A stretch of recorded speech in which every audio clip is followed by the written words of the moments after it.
Hey, well, what is up, church family? You know, there's two words we say all the time, and those two words are welcome home. Well, welcome to my home. Welcome to Melissa and I's house, the Creech house. You know, today I'm going to be sharing from my living room part 2 of a series that we're in called Victory Over the Virus. And every week when I get up to share God's Word, I always start by saying, let's give a big shout out to all the people who join us online. Well, today, that is all of us. You know, we're not meeting in our building because of fear. It has nothing to do with fear.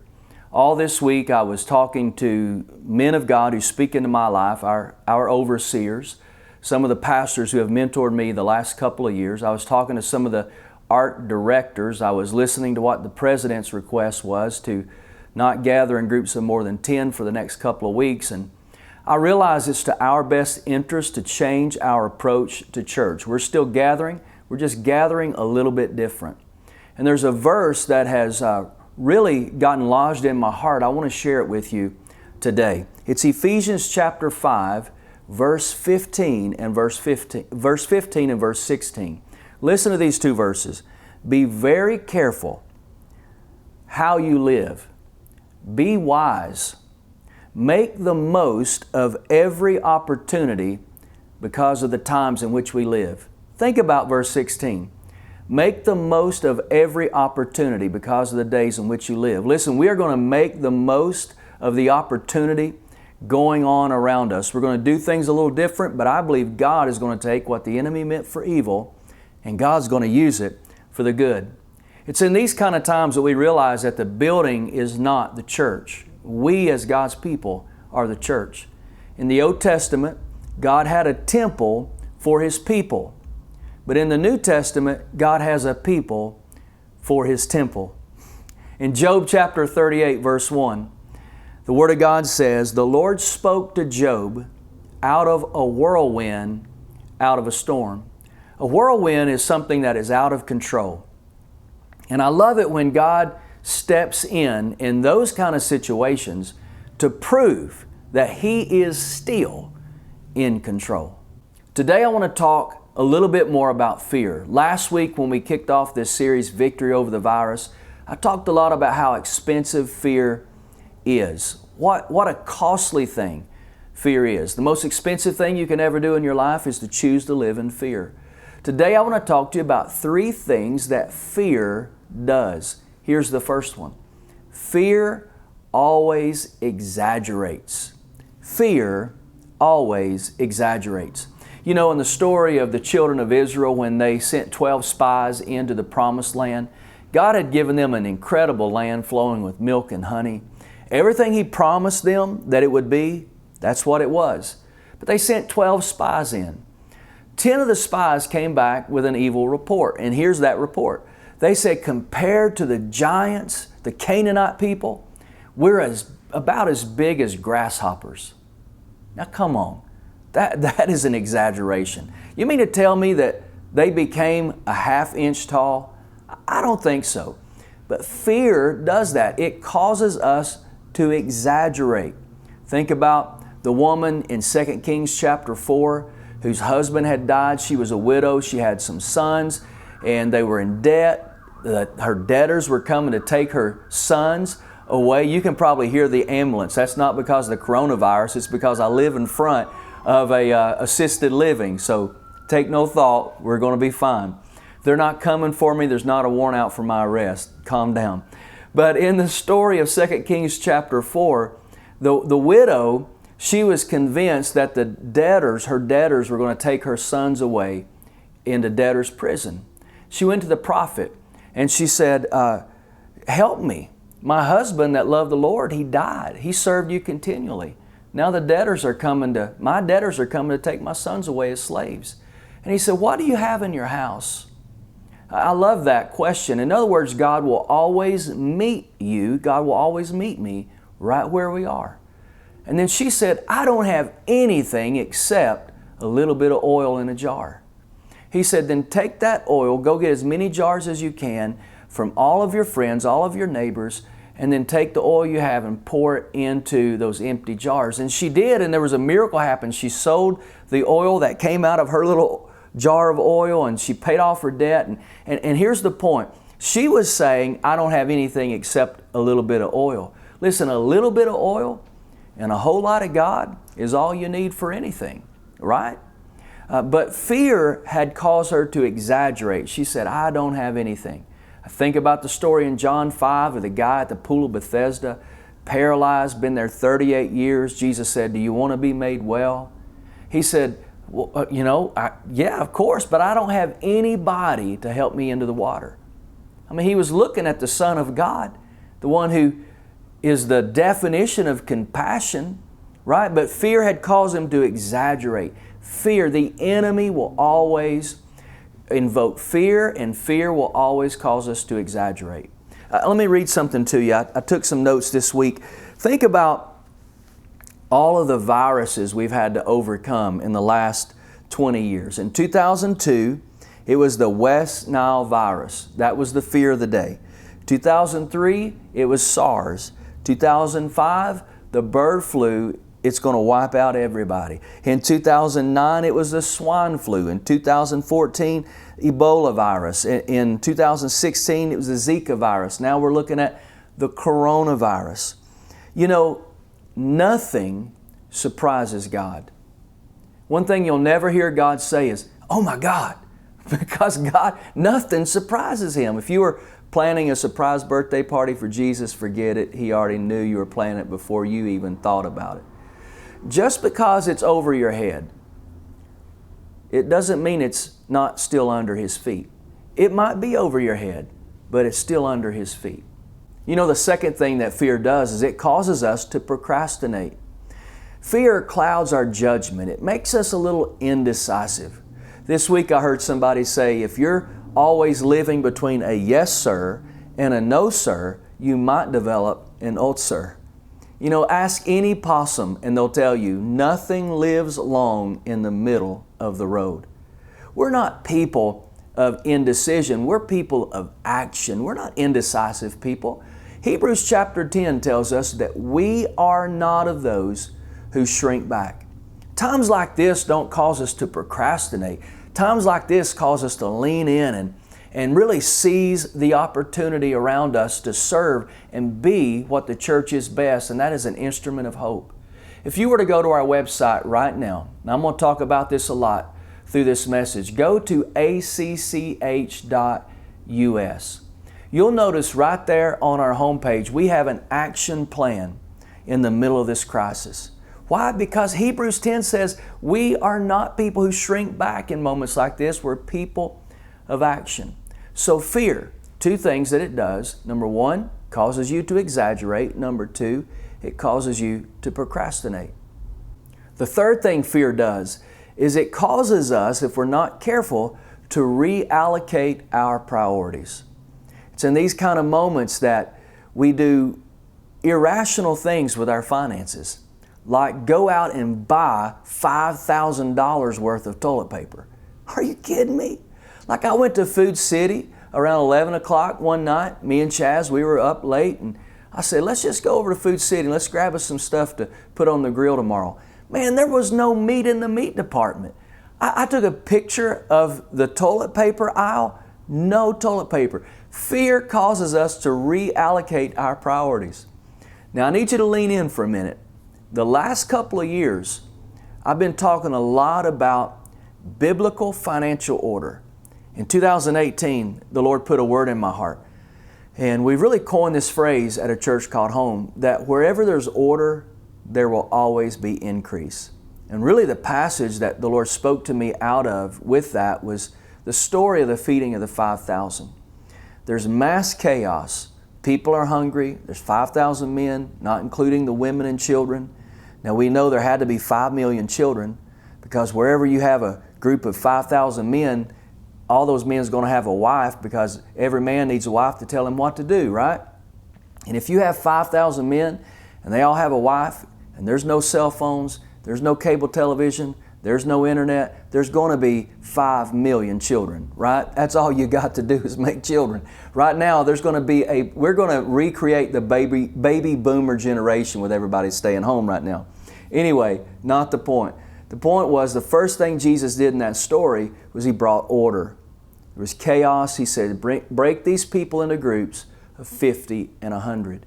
And then out of that order came increase. And I've talked a lot about the last couple of years this principle. Biblical financial order is give generously, save wisely, live appropriately. Now, I'm practicing what I preach. Melissa and I, we've worked really hard in the last few years to make sure we live according to those principles. Professionally, as a church, we've worked really hard the last few years to do the same. So, in a season like this, we're not losing sleep. But not only that, we also practice what we preach in that one of the first things we did this week is we looked at where we were spending money that wasn't an absolute necessity right now, and we said we're putting the brakes on some of those things because we're going to brace ourselves to look for ways that we can be a blessing to our church body and to our community. And one of the first things we did was we have a missionary that's dear to our heart, Dale Yurton. We've been traveling with him the last couple of years. He has made a huge impact all over Latin America. And so we said, we've got to mail him a check because we don't want any of what he does to be affected. Listen, when you live in those principles and you don't let fear reallocate your priorities, God will be faithful to His Word. I want to read to you a story. It's a true story about an individual by the name of Alexander Kerr. And I'm going to read this from my notes here. He is the founder of the Kerr Fruit Jar Company. Not long after starting his factory in the late 1800s, his business grew to become the largest company selling fruit jars in the United States. But then came the earthquake of 1906. Now his company was located in San Francisco. San Francisco in 1906, when the earthquake happened, it leveled everything in the city. What wasn't leveled by the earthquake was leveled by the fires that occurred once the earthquake took place. Now, he was not in San Francisco when this happened. Some of his friends sent him a telegram, and they told him everything in the city has been destroyed. Everything has been burned to the ground, or the earthquake shook it all to the ground. His reply in a telegram back was, I don't believe God is going to let my company suffer any loss. I believe that God will be faithful to His Word. When he got there, days had to go by before anybody could survey the damage. The heat in San Francisco from all those fires was so hot that weeks had to go by before they could really get a good survey. And here's the true story. You can Google this yourself. Here's what blows me away. When the fire had calmed down and the heat had eased off, when they went to survey the damage, everything in 1.5 miles of his factory was gone. There was a wooden fence that surrounded his factory, and the outside of the wooden fence was charred by the fire. But the inside of the wooden fence, it was not charred. It didn't even look like fire had ever got to it. Nothing on his property was damaged. Not one jar was broken from the earthquake, or not one jar was cracked from the heat. Man, I'm telling you, God is faithful. Listen, don't let fear exaggerate. Don't let fear cause you to procrastinate. And don't allow fear to cause you to reallocate your priorities. Keep God first. Listen, this is a time right now where we can see some opportunities. Right now, we're looking at refinancing our house because rates have dropped. We are doing some things a little different as a family. You know, I would say we're not eating out as much, but there's not even a place to eat out. But fear will cause you to do those 3 things. So that's 3 things that fear does. Now, I'm asking you to do 3 things. The first one, I'm asking you to receive hope. We'll talk about that in just a second. Then I'm asking you to give hope. And then I'm asking you to spread hope. So let's talk about receiving hope. I'm asking you, when we do these services online this week and next week, when I do an evening devotion with you like I'm going to do every night at 7 o'clock, Monday through Friday, I'm asking you to tune in. I'm asking you to join me as we approach church a little different. I'm asking you to call your neighbors, call your friends, call people in your Connect group, have a watch party.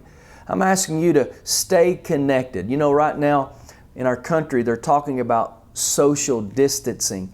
What they're actually talking about is physical distancing. I'm asking you to socially stay connected, okay? And so have some watch parties, receive hope. Also, every night, pray with your family. Take this time to pray with your family. If you go to our website, acch.us, and you go to our response page, how we're responding to all of this, you'll notice that there's a link at the bottom of that page for healing scriptures. Hey, what about this? Every night, pray with your children. And then every night with your family, read through the healing scriptures. Man, what an opportunity to talk about a God who still heals. The psalmist said, don't forget His benefits. He forgives sin. He heals every disease.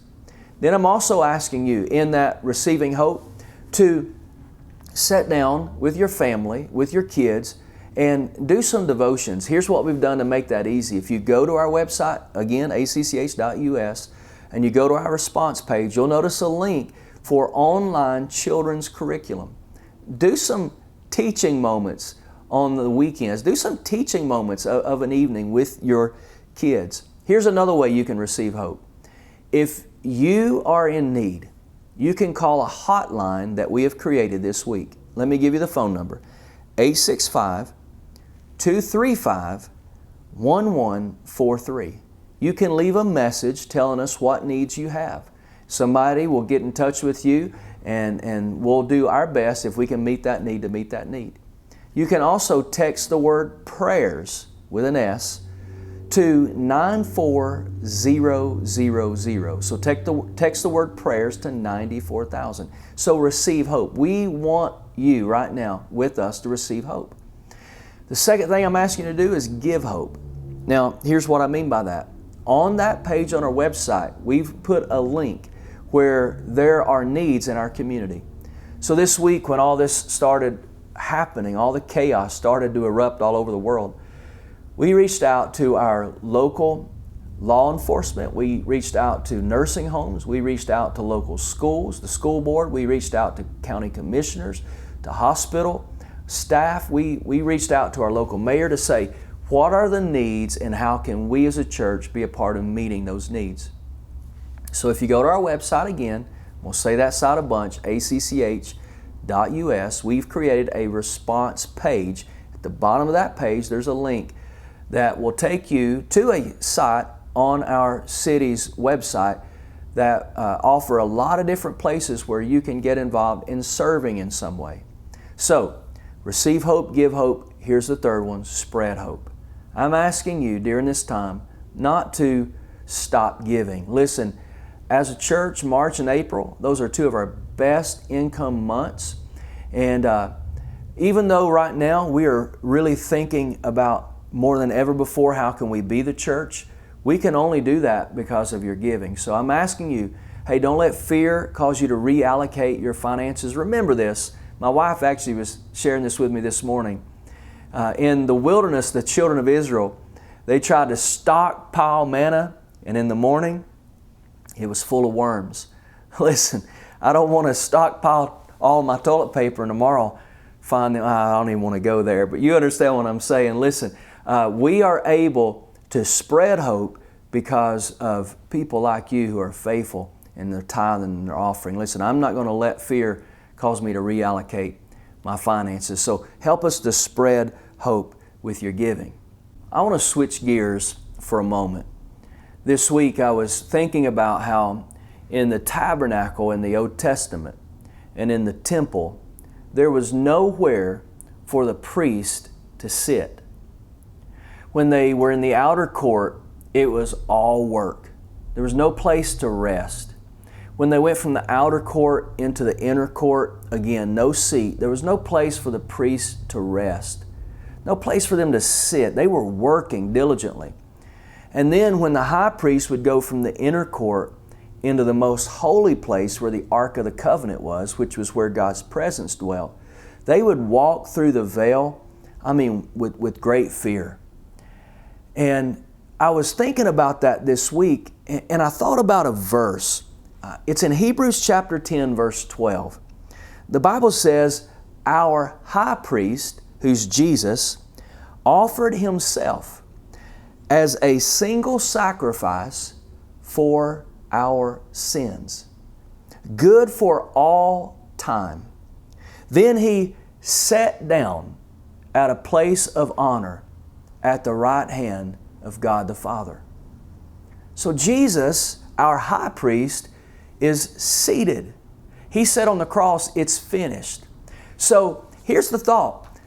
In the Old Testament, there was no place for the priest to sit and rest because they were constantly, year after year, offering sacrifice for our sin, for our atonement. Jesus offered Himself once and for all. Now He is resting. He's seated. Listen, if there was anything lacking in the debt that our sin occurred, Jesus could not be seated. The fact that He is now seated means that everything that needed to be done to satisfy the debt that our sin caused, it's been paid for in full. Listen, God loves you.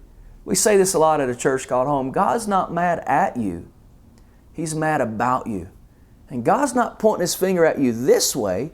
He's pointing His finger at you this way. God loves you. God means, He said this in Jeremiah. He said, I know the thoughts and plans I have for you. They're not thoughts to harm you. They're thoughts to prosper you, to give you a bright future full of hope. We're hope dealers right now, guys. God loves you. So Jesus is seated. But then here's the thing I love the most. For those of us who have received Christ into their life, listen to what the Bible goes on to say in Ephesians chapter 2, verse 6.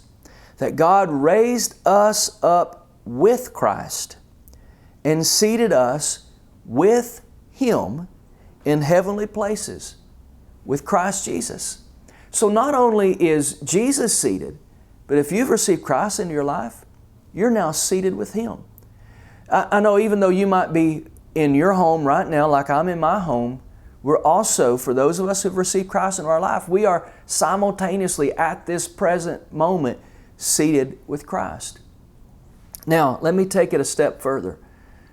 In God's love, not only did He pay for your sin debt, but He also did everything that He needed to do to heal every disease. You know, right now with the coronavirus scare, more than ever before, we need to go to God's Word. Listen, don't let your earthly condition overshadow your heavenly position.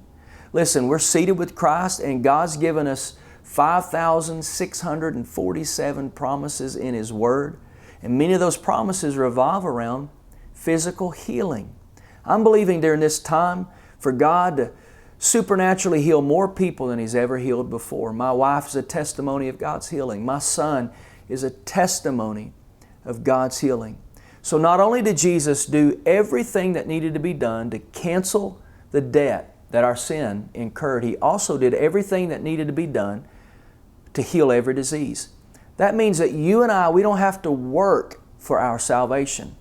We don't have to work to earn God's love. We don't have to work to earn God's favor. And you don't have to work for healing. All you do is you receive it. There's, I think, 25 times in the New Testament that salvation is called the gift of God. Romans chapter 5 refers to it as the gift of righteousness.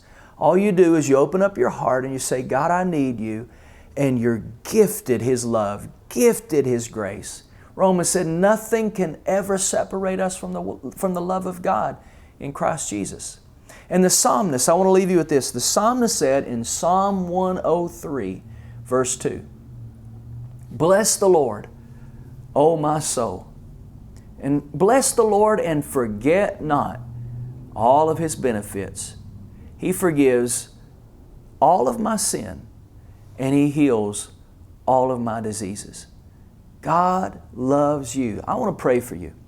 If you're watching today and you're not a Christ follower, you're away from God and you're not 100% sure, really where you stand with Jesus, where you stand with God. You're not 100% sure if you left this world right now that heaven would be your home. Man, if that's you, I want to pray for you. And, receiving Christ is just as easy as just opening up your heart and saying, God, I need you. In John chapter 1, the Bible says, to all those who received Him, He gave them the right to become the sons and daughters of God. To all those who would believe on His name. So I want to ask you to pray with me right now if that's you. Come on, just open up your heart. Repeat after me. Say, Lord Jesus, I believe You love me. I believe You died for me, for all the sin I've done. Forgive me. Come into my life.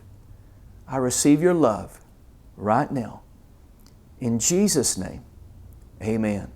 Now listen, I want to ask you to do me a favor. If you did that, I'm going to ask you to fill out a connection card. You say, what is that? Listen, you can text the words, welcome home, to 94000. Text the words, welcome home, to 94,000. You can fill out a connection card. Right there, you'll get a link. You can fill out a card and you can check, I gave my heart to Christ. And we're going to send you some next step material. I just finished a new devotion for new believers. I'll send you a copy of that. Thank you for joining us. Now here's the other thing. I want us to pray together for God to I believe for mass healings to take place. If you're sick, I'm going to ask you to pray with me right now. And I'm going to ask you, if you're not sick, let's just pray together for people all over the world who's affected by this virus, and then anybody else that you know who needs physical healing. Let's pray right now. Come on, pray with me. Repeat after me. Say, Lord Jesus, I thank You that the psalmist said in Psalm 103 verse 2 that Your benefits are, not only do You forgive sin, but You also heal every disease. I'm asking You to let divine health rule in my body and in the bodies of my family members and all over the world. Every sickness has to bow its knee to the name of Jesus. Thank You for supernatural healing. In Jesus' name, amen. Hey, listen, do me a favor. Share today's message on your social media platforms. Let's spread more hope right now than we've ever spread in our lifetime. I love you. I'll be tune in with me. I'll be sharing a devotion Monday through Friday every night at 7 p.m. I love you. I pray blessings over you. I can't wait till we're back together in person. God bless you. Welcome home.